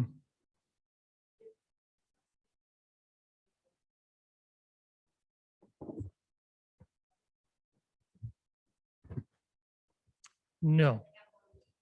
Right. So all of our parks, you need to have your pets on a leash. And obviously they're welcome, as long as you clean up after them. Yes. It seems to me that this would have to be much more of a destination because it is out of the way. It's not really well known. I went up there and visited the park. Got lost in the apartment parking lot because it's not very clear in terms of where you go from there, so I did go around the parking lot and found that there is another exit out of there, which I'm sure that they don't want us to use. Yeah. I actually got a call about you. You what? There's this random guy that's driving through the parking lot. I'm just kidding. I'm just kidding. Okay, but I think that from the standpoint of destination, the other thing I question is whether there's opportunity for other trails in that area. If we wanted to create more of a walk, it might offer us the opportunity to increase available, for the community. Yeah. There is a walking trail around it right now.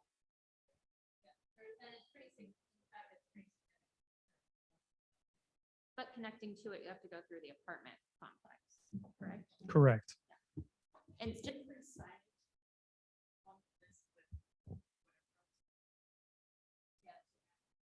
So we put the monument sign.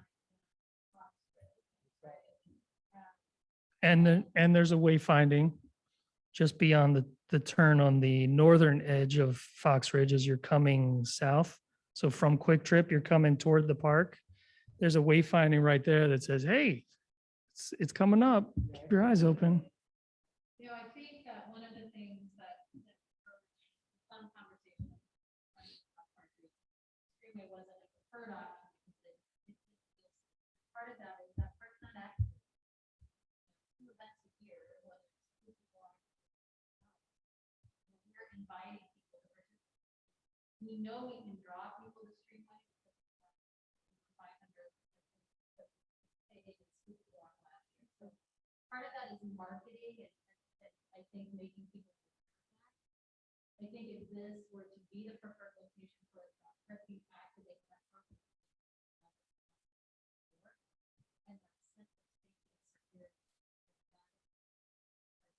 And that's consistent use Mhm. in that space. Mhm. I think, you talked about it. We did have a specific conversation with Energy about the overhead power lines. And we are programming constructed under those lines, so fencing, that type of thing. Would not ever be a location.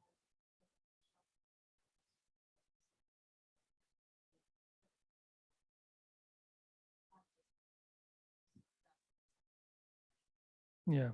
can I just share a quick comment?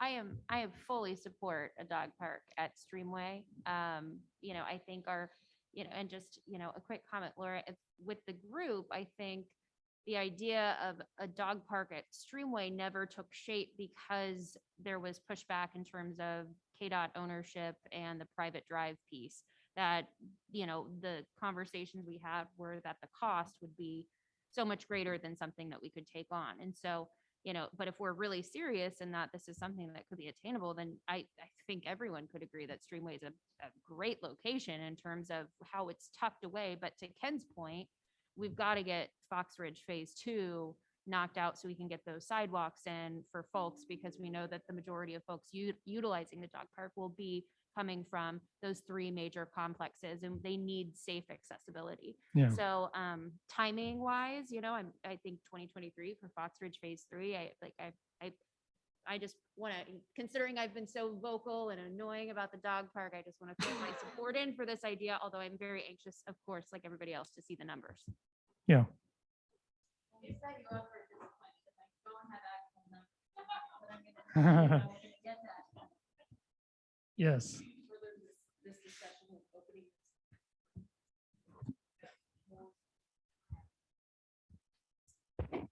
I'd like to see the potential and what it might cost to have those safety buttons along the trails. Mm. Because I know that everywhere in Mission, there are people out walking and running at all hours. And I think that would be great, and Yeah. you can see the lights of the cities and Yeah. it's really up there. So if we do further this discussion, I'd like to see those at least discussed. So. Yeah, that's a great point. And you'll notice in all of our park concepts up until this point, you're surrounded by neighbors, right? And so there's that self-policing built in, and obviously concern about ambient light just traveling in through their windows. But this would be a location where I would recommend lights, all through the night. And I love the idea of keeping it safe and inviting for people who, for whatever reason, were isolated out there at later hours.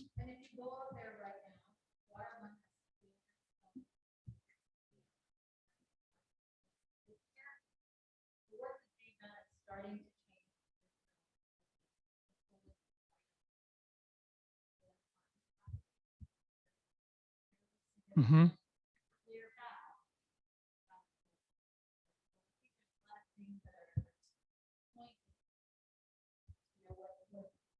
Yeah. Yeah. Yeah, Laura brought up a great point. They cleared, so on this pathway, I wish I had a little pointer, but the access from that private drive that's just starting to come into the new parking lot. Yes, thank you, Emily. So right there, and then continues all along that eastern edge of the trees. There's a 20-foot swath of trees just all taken out right along there.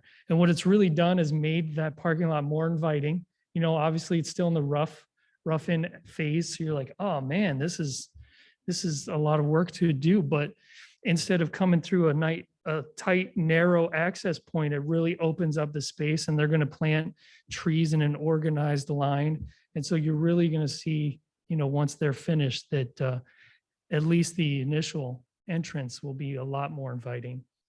And then, like Laura mentioned, having a buffer from the residences into the trees is more comforting. For whatever reason, I didn't consider it an issue initially, but seeing that there's a 20-foot break between the housing and the trees now is really comforting. So.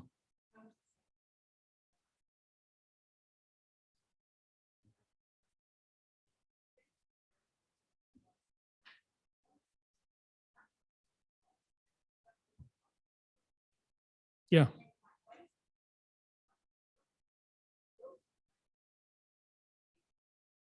Mm-hmm.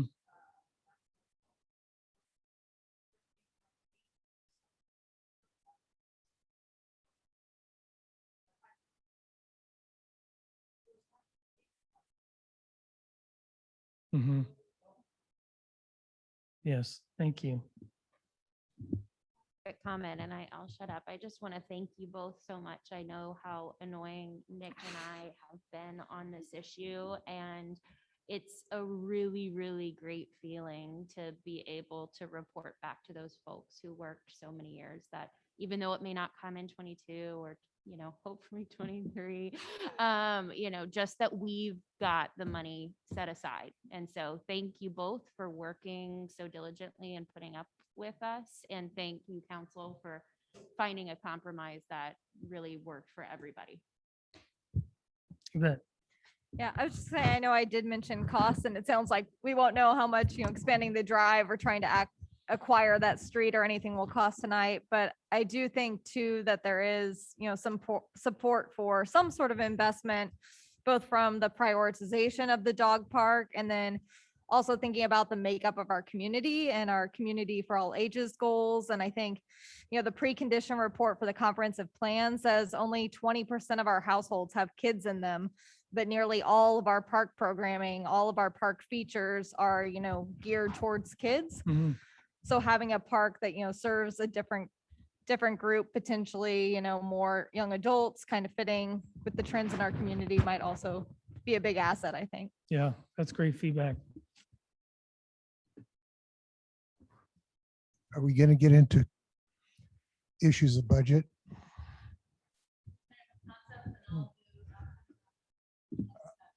Can I ask if you're going to include the issue of sales tax? Okay. Okay, so in the packet, I took the opportunity to just kind of lay out a quick, you know, where do we go from here? And it's not a clear path by any stretch of the imagination, but what we know we need to do and want to do through our collective conversations over the last several months is kind of boil this down get some costs. I mean, we're also dealing with order of magnitude costs in the conceptual planning. So one of the things, if we can agree on what's going to go in these parks, we can spend the time and the dollars with Confluence and our other engineers more efficiently to then move us to the design phase and the hard costs, and to get to where we can bid some of these projects. We know we need to do that because what we want to do is put together our overall goals from an objectives from a budget perspective going forward, not just for this year, but really looking at over that next 10-year horizon as we consider renewal of the Parks and Recreation sales tax. So there's going to be this piece of trying to pull together the information from our outdoor park systems, along with, what we know is that sales tax has historically, kind of been a three-legged stool, funding the community center, investments at the community center, the outdoor aquatic center, and our outdoor park system. That's still going to continue to be a balancing act.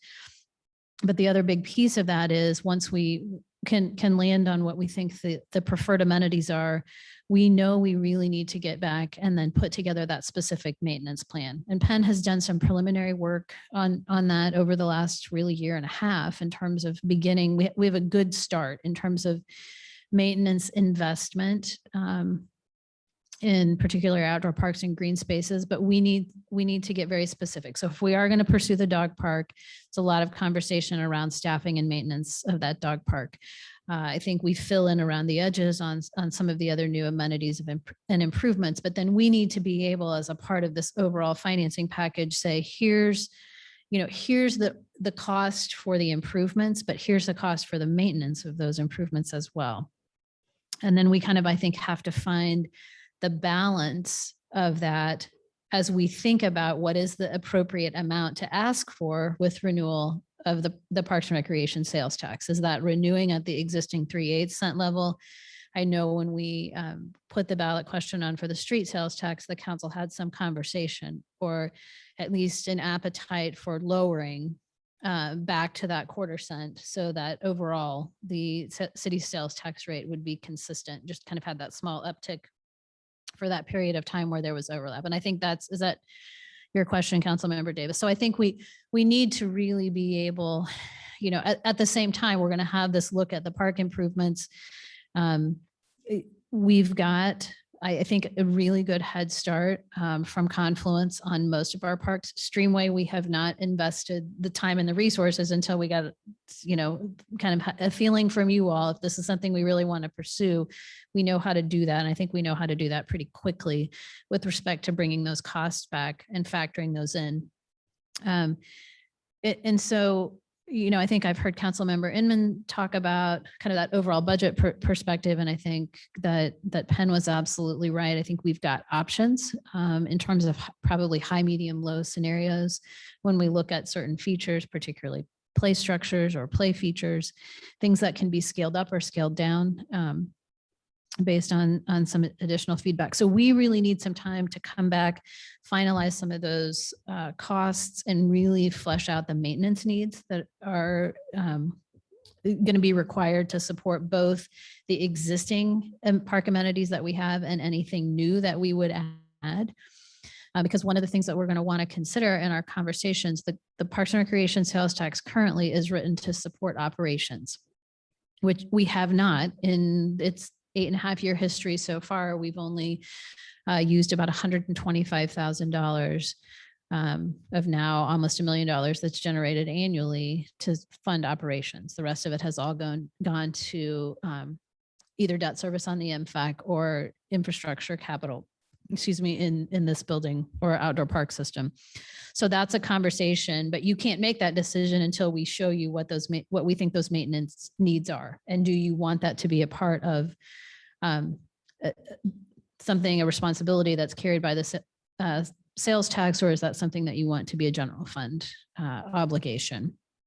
And then really the construction and implementation timelines are going to be driven somewhat by those budget parameters and timing of renewal of the sales tax. I think we've got enough with the plans and the money that we've set aside for Mohawk and the work that we have planned for the tennis courts and a couple of other maintenance projects. I think we've got a lot on our plates, and we can have some serious impacts in the outdoor park system in this next year, which is, I know, something we were also all looking for as we made the case and made the request for potentially renewal of that sales tax. So we would suggest that between now and probably the middle of November or so, that staff really goes back and dives into those maintenance needs and trying to build out those costs.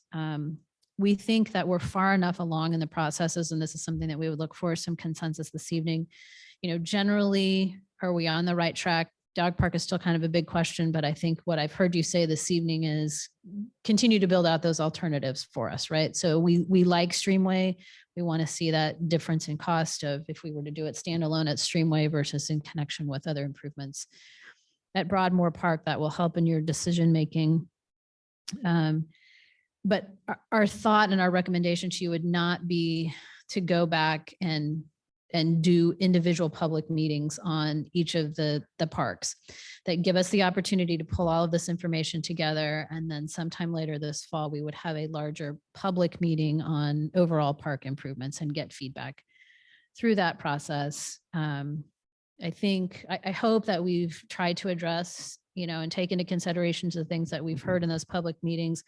But if we're gonna meet, I'm looking out to April or May of 2022 when we've said we want to put that question on a mail ballot election and working backwards from there. And I think you really need to be in your goal setting time in January and February. You need to be through that process. You need to have probably some recommendations from the PRT. And then you're spending April, really kind of refining that as you move towards considering that ballot question. Yes, Councilmember Davis. I would also like to see the Rock Creek Trail component that has to do with the market area. Is that going to be part of the planning for this park aspect? Because to me, that's a feature that really needs some attention. And I think we need to incorporate that into the budget for upcoming year, whether it's this next year or otherwise. Obviously it's not next year, but the facilities that support the market and the activities that go on in that section of our trail.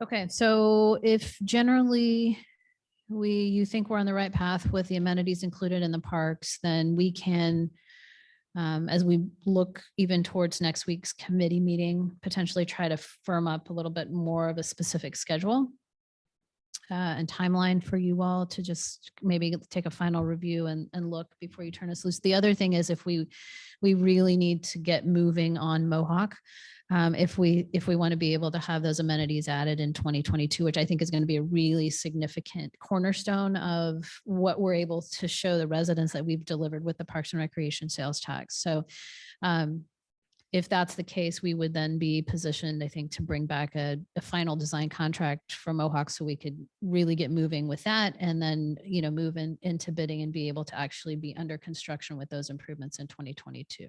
So we can, nothing. I mean, I think if you tell us that you've already budgeted to do those Mohawk Park improvements tonight, or this week we got the good news, we're going to save a little bit of money doing that. So we're going to bring you a contract in November to do that. Laura, could you just explain a little bit about what the PRT's role in this process moving ahead prior to April? So what I would imagine is that once staff has had the opportunity to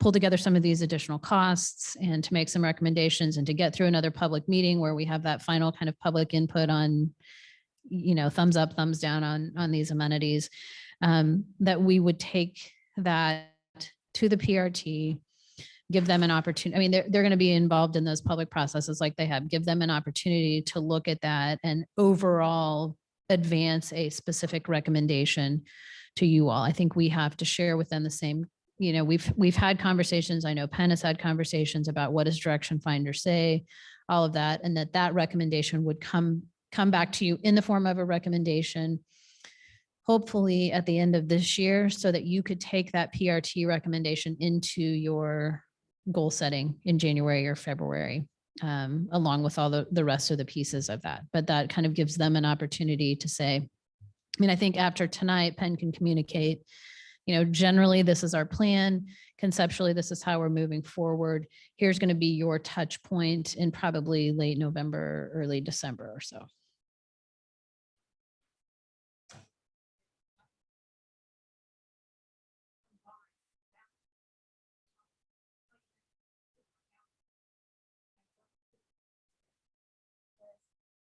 Yep.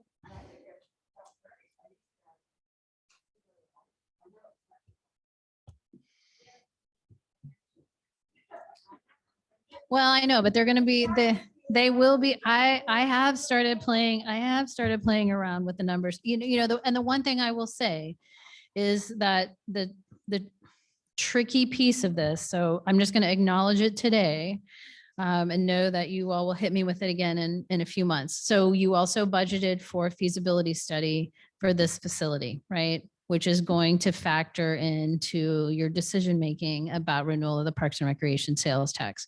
Getting all of those stars perfectly aligned between now and May of 2022 is going to be a little bit challenging, but we are working on getting that started. But we'll bring you as much information as we can about what we think those impacts are on renewal of that sales tax and the needs. So lots of moving parts and pieces. We can do it. That's right. So thank you all, and we'll see you next week. We are adjourned.